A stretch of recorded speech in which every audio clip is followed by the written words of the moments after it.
भारत के प्रधानमंत्री का काम मंदिर मस्जिद का काम नहीं है।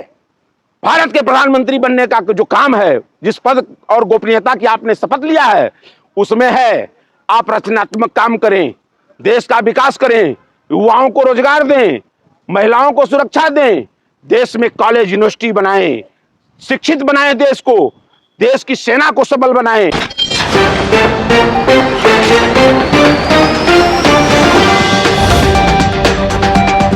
इस तरह से शंकराचार्य ने कहा कि राम मंदिर का जो निर्माण पूर्ण होने के बाद फिर से उद्घाटन होगा, तो आप उसका स्वागत करते हैं? एकदम पूरा हम ही नहीं, शंकराचार्यों में पूरे देश के सनातनियों की आस्था है और हम सनातन की पद्धति को उन्हीं के अनुरूप मानते हैं।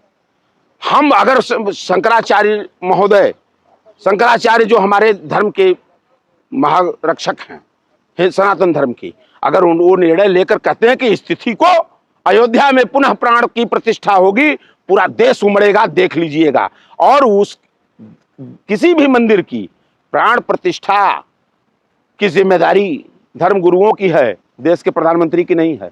आपकी जो जिम्मेदारी है प्रधानमंत्री जी, आपकी जो जिम्मेदारी है माननीय मुख्यमंत्री जी, चाहे जिस भी स्टेट के हों, वो आप अपने कर्मों को करिए, अपने कामों को करिए। इटली जा रहे हैं G7, अभी आपने देखा ना, विश्व गुरु का डंका बज रहा था, इटली गए, इटली का जो राष्ट्राध्यक्ष है वो पूरे राष्ट्राध्यक्षों को स्वयं रिसीव करने आया और भारत के प्रधानमंत्री को 2-4 अधिकारी भेज दिया। विश्व में डंका बज रहा है, विश्व में ये अंधभक्त बताएंगे कि विश्व में डंका बज रहा है। डंका ऐसे नहीं बजता है। पूरे विश्व के मानस पटल पर जब आप यहाँ के ये जादुई, मतलब कि ये क्या कहते हैं, आप जब देखता होगा विश्व कि भारत का प्रधानमंत्री काम क्या होता है और कर क्या रहा है प्रधानमंत्री के पद पर बैठने के बाद। भारत के प्रधानमंत्री का काम मंदिर मस्जिद का काम नहीं है। भारत के प्रधानमंत्री बनने का जो काम है, जिस पद और गोपनीयता की आपने शपथ लिया है, उसमें है आप रचनात्मक काम करें, देश का विकास करें, युवाओं को रोजगार दें, महिलाओं को सुरक्षा दें, देश में कॉलेज यूनिवर्सिटी बनाएं, शिक्षित बनाएं देश को, देश की सेना को सबल बनाएं। तो मोदी जी ने कहा है कि ये जो अभी विकास का ट्रेलर था, आप तो असल सिनेमा तो आप दिखाएंगे नहीं। अच्छा, मतलब कि ये ऐसे मोदी जी के कम से कम साधु के भेष में हम 12 से 14 भेष देख चुके हैं। अरे मोदी जी, कभी प्रधानमंत्री के भेष में आप आए होते और ये बोले होते देश के नाम संदेश। आप 4 बार जब भी टीवी पर आए तो आपने 3-4 चीजों को दिया देश को कि आज 12 बजे रात के बाद नोटबंदी की जाती है, 12 बजे के बाद कल से लॉकडाउन लग जाएगा, देश में जो जहां है वहीं मर जाए, उससे कोई मतलब नहीं है। आपने कोई कार्य योजना नहीं बनाई कि उन लोगों को अगर हम रोक रहे हैं तो उनके लिए व्यवस्था क्या कर रहे हैं। और आपने जब स्वरूप बदला तो क्या दिखलाता है मीडिया, चले गए उत्तराखंड, वो 3 दिन तपस्या पर। अरे नहीं, ये काम है प्रधानमंत्री जी, अगर ये काम करना है तो इस पद को छोड़िए और चले जाइए उत्तराखंड, ध्यान लगाइए अपना। और इस पद पर बैठे हैं तो पद की जिम्मेदारी, पद की गरिमा, पद के महत्व को समझते हुए इस देश की उन्नति में प्रधानमंत्री की जिम्मेदारी है। इस देश की अर्थव्यवस्था न गिरने पाए, चाहे जिस भी देश का प्रधानमंत्री हो। आप उस पर तो चिंतन नहीं कर रहे हो, आप उस पर मनन नहीं कर रहे हो। आपकी वित्त मंत्री कहती है कि मैं तो प्याज नहीं खाती हूं, कोई कहे मैं लहसुन नहीं खाता हूं, कोई कहे कि अरे ये कोई तर्क है देश की अर्थव्यवस्था बढ़ा। आप उस पर काम करिए। लेकिन नीट जो है एग्जाम रिजल्ट में जो स्कैम हुआ है, वो मामला जो है गरमाता हुआ नजर आ रहा है। सुप्रीम कोर्ट की भी देखिए, इस फर्जिफिकेशन बहुत हुए हैं नीट एग्जाम में, और एक ही एग्जाम में नहीं, जब से मोदी जी प्रधानमंत्री बने हैं।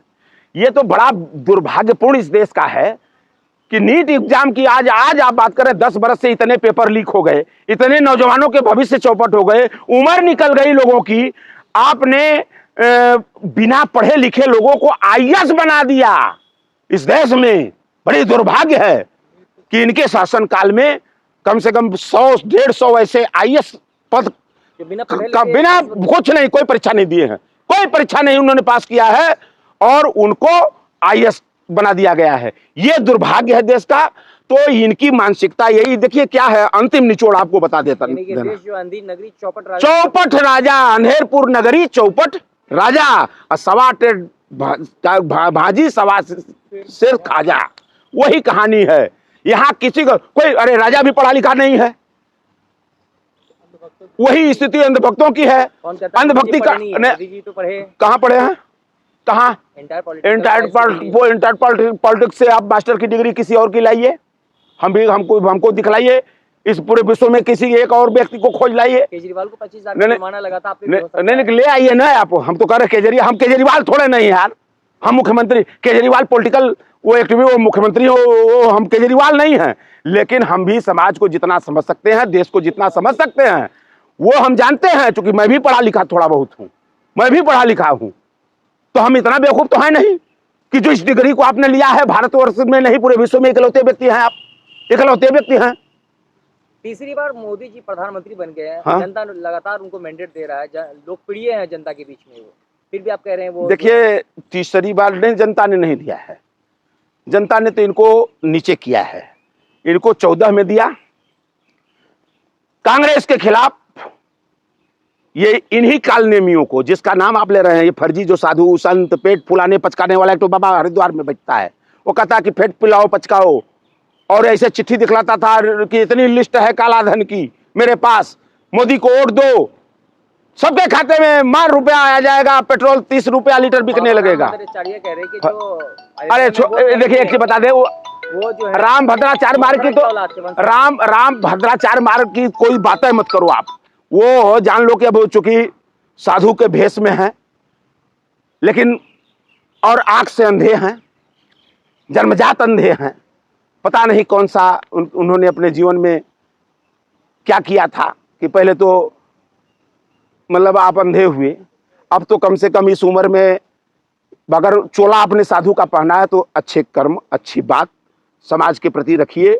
आप जिस तरह की बात बोलते हैं शंकराचार्य, आप तो सबसे बड़े अच्छा इसी तरह के अंधभक्त कहे जाते हैं। ये अंधे हैं, ये जन्मजात अंधे हैं, भक्त हैं। और जो मोदी भक्त हैं वो भाई ये अंधे हैं, आंख रहते हुए भी अंधे हैं। तो मैं राम भद्राचार्य पर कोई बात नहीं करना चाहता। राम भद्राचार्य के प्रति मेरे दिल में आदर था, लेकिन जिस तरह से दो कौड़ी की उसने कहा कि ब्राह्मणों में फलाना ब्राह्मण नीच है, फलाना ब्राह्मण वो है, तुम क्या हो जी, तुम क्या हो? पता नहीं कौन सा कुकर्म की आनहर पैदा हुए। पहले अपने कर्म को देख लो। 4 लाइन श्लोक क्या याद हो गया तुमको? वो कोई भी बक सकता है श्लोक, तो तुम अपने को मतलब कि शंकराचार्य और टिपोराचार्य तमाम तरह के उपाधि लेकर घूम रहे हो और एक राजनीतिक दल के तलवे चाट रहे हो। किसी मैं साधु संत को कहता हूं, मैं ये भी नहीं कहता कि चाहे वो अगर संत है तो चाहे कांग्रेस हो चाहे भाजपा हो, किसी राजनीतिक दल का उसको तलवा नहीं चाटना चाहिए और समाज में सही बात को रखना चाहिए। क्या लगता है एनडीए की सरकार 5 साल चलेगी पूरा?